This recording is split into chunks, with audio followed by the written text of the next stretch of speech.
Despite having the lowest amount of greenhouse gas emissions in the world, African nations are still being asked to do more on climate adaptation and mitigation because of the damage that more frequent adverse weather is already causing across the continent. You saw the continent a little earlier from Tanzania, for example.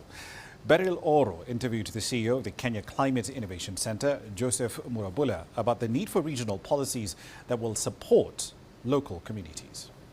Great honor. The UN Climate Summit looks to address unmet needs of the Paris Agreement in line with mitigation, adaptation, finance and collective action. Following up to the Africa Climate Summit in Nairobi, Africa hopes to present their collective position and priorities. Most of the outcomes of the COPs are usually negotiated settlements.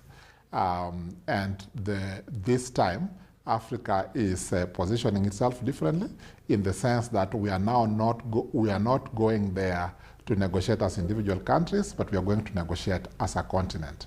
And women make up a key population in the agriculture sector, and yet they are disproportionately disadvantaged in the face of climate change. What are some of the community-driven initiatives that have been set up to establish resilience locally in Africa? The Agribiz program, for instance, is designed to address the challenges that women face in terms of being entrepreneurs in the agricultural value chains. And we know those are usually two main ones. One is access to land. You just mentioned that they own 20%. I actually thought the figure was lower than that. And then the other is access to credit. And again, because of lack of property rights as it is. So what we do is, one, we have a gender policy where when we are doing a call for applications and before we onboard all these clients, we do sensitization. Africa's priorities differ from those of the developed nations, and there is need for tailored support and action on the national level, but also among communities.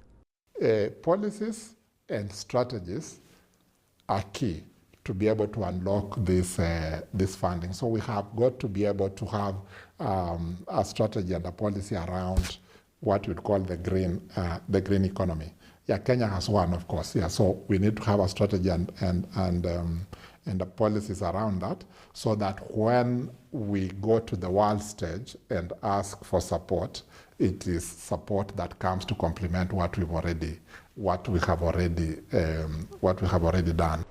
The Africa Climate Summit helped African countries achieve a common ground, and the next step is for regional governments to champion for the fulfillment of the $100 billion annual pledge, a climate finance architecture that is transparent and able to shoulder the continent's campaign to go green. Beryl Oro, CGTN.